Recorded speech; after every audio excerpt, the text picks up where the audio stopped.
Всем милашки.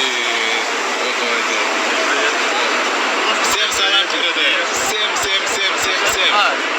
Вот этот милашка тоже. Украинская красавица тоже. Всем салам передай.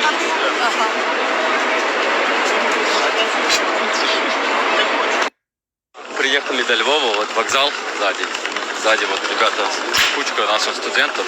Не буду показывать их, потому что, дабы избежать их лиц, некоторые не хотят, чтобы я их показывал. Ребята, что цену нереально сейчас заряжают, знают. Некоторые на чужом горе, как говорится, зарабатывают, поняли, да? Вот сзади меня, смотрите, несколько темнокожих ребят, у них сплоченная, там, у них есть консул, приходит, сейчас общаетесь с ними, успокаивает, их сейчас забирает специальный автобус. Я сейчас с ними общался, некоторые с нами в одном поезде приехали. И знаете, какие они сплоченные. Просто если не... А некоторые о нашем даже больше ничего не буду говорить, просто буду молчать. Ребята, еще автобусы, цена от 500 до 1000 евро. Ну, будем сейчас смотреть, как что будет дальше. Буду держать вас в курсе. Очень хочется спать. Итак, ребята, доложу обстановку. С вчерашней ночи ничего не ели, и я, и парни тоже не ели. Вот сейчас кормить ребят, как всегда, я сказал, что не буду показывать их лица. Вот по 2, по 3 порции берем сейчас. Будем кушать. Надеюсь, наберемся сил. Буду держать вас в курсе всех событий. Все нормально, все хорошо. Показать твой лицо? Да. Всем привет. Остальных не будем показывать. Ребята, все, идем проходим. Спасибо, девушка. Можно, девушка, еще борщ? Борщ без мяса, кстати. Борщ без мяса. Без сметаны. Борща будем сейчас, ребят. Спасибо всем за переживания, за ваши молитвы. Номер 75, уехать из Львова до Польши. Темнокожие договариваются и наши договариваются. Кто выиграет? Кто выиграет? Че, поехали? Поехали? Поехали, да? Да, все, брат, только до границы, знаешь, да. Смотри, до пробки. Бро, до пробки не говори, да. Чуть-чуть надо проехать. Если мы едем, я еду. Если мы стоим, я не еду. Смотри, 30, там говорят 30 километров пробка. Может быть такое? Ну, блядь, мы же Может быть, да? Мы же не можем. Короче, ребята, мы взяли автобус. Не буду показывать, ребята. Ну что, вы довольны? Довольны?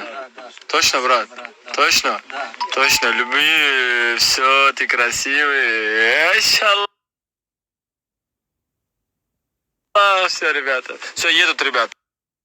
Короче, гайс, мы сейчас уже в микроавтобусе еле как договорились с водителем, все заряжают цену двойную, тройную. Ну, иншаллах, надеюсь, все будет хорошо. Он говорит только до пробки, а получается с пробки мы должны дальше пешком идти. Это просто идти в пешком, пока не дойдем до границы. Надеюсь, нас пропустят. Хотя сейчас новости вышли, что 18-60 лет украинских граждан запрет выезда из Украины. Военно обязаны. Все они военно обязаны. Поэтому. А надеюсь, это нам не касается, мы иностранцы, поэтому все будет хорошо. Помолитесь, держите за кулачки за нас, я буду держать вас в курсе. Очень сильно хочется спать, я надеюсь.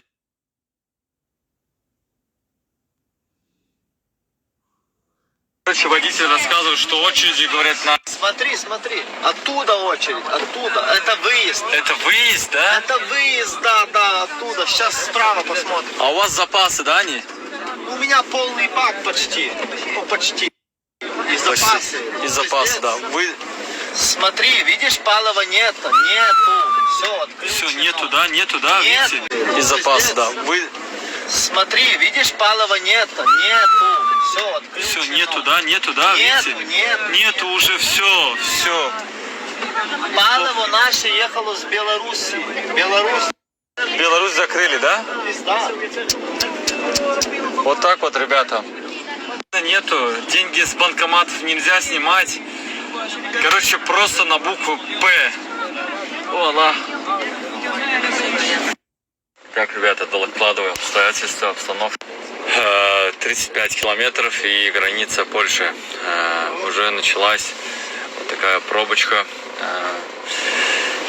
Стоим, ребята, стоим. Сейчас хоть пройтись по свежему воздуху. Были бы кофе какой-нибудь сейчас. Кофе бомбануть, вообще будет бомба. Кофе нету. Собраться бы сейчас. Кофе, душ и поспать. Складываю, ребята, обстановку. Водитель оставил нас, потому что дальше он сказал, не поедет. 30 километров мы будем идти теперь пешком. Так что вот все останавливаются здесь, и все вот так выходят, видите, идут. За мной, студенты, поехали, погнали! Ребята, рулю, как всегда, я. Поэтому все нормально. Сейчас до границы 35 километров. Ну ничего, прогуляемся с ветерком, как говорится. Нормально все будет.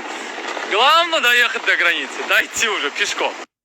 Короче, ребята, прошли примерно 2 километра. Сейчас впереди нас стоят ребята пограничные.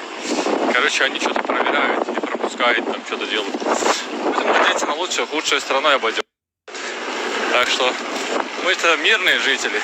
Все будет добре, все будет хорошо. Ребята, смотрите, вот это отделяется полоса, и мы там пешком пройдем. Видите, расстояние какая? Теперь мы идем в ту сторону пешочком. Вот наши ребята там, 10 человек, там сзади 10 человек. Короче, все мирно, дружно. Вот эти ребята вот здесь снимают, которого вы не видите. Все под контролем.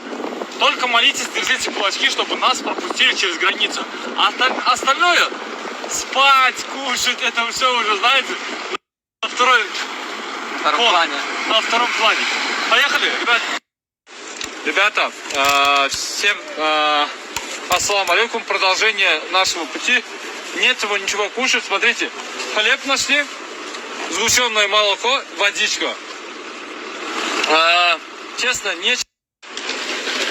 Короче, ребята, мы кушаем тут. И смотрите, ребенок с мамой, как чемодан поломанный. И маленький ребенок. Как мне их жалко. Как мне их жалко. О, Аллах. Ребята, у меня руки мерзнут. Связь плохая тут по пути. Колонна стоит и там, и там. Поэтому не теряйте меня. Так, ребята, мы нашли семью, у которых есть 3 детей. Мы решили помочь этим семьям. И помогаем. Красивые семьи. Несколько часов я на кардышке нес ребенка, потом на руках. И честно, знаете, уже сил нету, потому что вчера ночью не спал. У меня ко сну клонит. Чашку кофе найти нереально тут сейчас. Я просто Всевышнего Аллаха прошу мне силы и терпения. А обстановка примерно вот такая. Стараемся помочь обычным людям, простым людям. Особенно женщины с детьми, потому что мужей уже забрали на войну. Как видите, и больно, и страшно, и обидно. Обстановка вот как-то так. Просто я надеюсь, что все будет хорошо. Впереди и сзади туркменские студенты. Я честно буду рад, если только их пропустят, а я сам даже готов обратно уехать. Я честно настолько сильно хочу некоторым доказать, что я доведу дело до конца, иншаллах. Вот, увидите, доведу. Короче, ребята, мы с туркменскими студентами идем вперед.